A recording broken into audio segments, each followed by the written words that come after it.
Spring is finally here, and that means many women are getting ready to ditch their boots for some strappy heels. But while they may be pretty, those shoes can cost you, from foot issues to ankle injuries or even a bad fall. Physical therapist Karena Wu from Active Care Physical Therapy is here to help us with our heels. Welcome. Thanks for being here. Thanks for having me. So what is the biggest mistake that women make when it comes to shoes? Picking fashion over function. We want to be safe in our heels, but we also want to look great. Right. So sometimes there are, great choices that look good, but they can actually be a little dangerous for you. And sometimes there are the better choices that can still look good. So we just want to make sure that the ladies are picking the right choice. Well, and many people love stilettos. They love the look. They love how they feel in them. But you're not such a big fan. Tell us why. Stilettos are great because they are the sexiest shoe.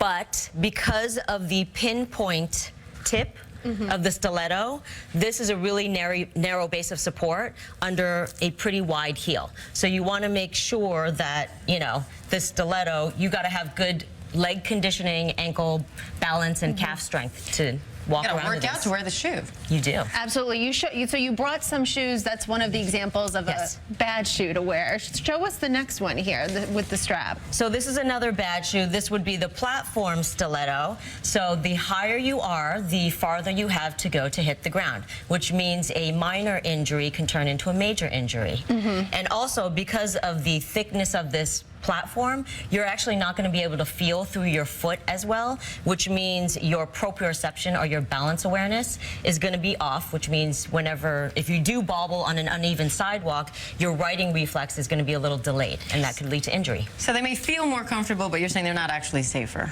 They're not safer. And then slip-ons, are they any better? Slip-ons, I know the mule is trending this season. These are really cute, but there's no support on the back side of the mule, and your foot muscles have to work harder. Those little muscles in the bottom of the foot, they're gripping actually to keep this on your foot. And this shoe that you brought here, it looks like this would be a good one, but there's problems with this one as well. The problem with this one is that it's, again, pretty high, but it's really stiff. There's actually no give in this. So what you're going to do is you're going to change how you're walking in this shoe. You're not going to strike with your heel and carry your weight forward and then push through the toes, which means your calf muscle doesn't get a chance to stretch and then contract. Let me ask you a question, because we know a lot of people, especially in the city, women, they wear sneakers or something on the way to work, and they only are wearing these shoes for a few hours. Does the amount of time you're wearing the shoe make a difference? It does. So if you're out for a function, it's great to be able to change in transit, but if you're, walking to and from work, which I've seen some ladies do, it's just a little bit tougher on the ankle and calf. The calf muscle is going to tighten down, and then the ankle is going to be a little unstable. All right, so let's give some good news. What are some of the shoes you recommend? So a lower heel is always great because you're a little bit, lower to the ground, so you don't have as far to go. This one happens to also have a little bit of a platform, so it really diminishes the height of the heel. When you're in a heel, your weight is pitched forward, and it can lead to more stress, again, in the ankle and the calf, as well as all the way up into the knee, hip, and low back even. And I know you also say that you like wedges. That's a big plus. Why the wedge? Wedges are fantastic because there's support along the entire length of your foot. So you've got mid-foot support here, and your foot muscles don't have to work as hard. Is it easier to roll your ankle when wearing a wedge?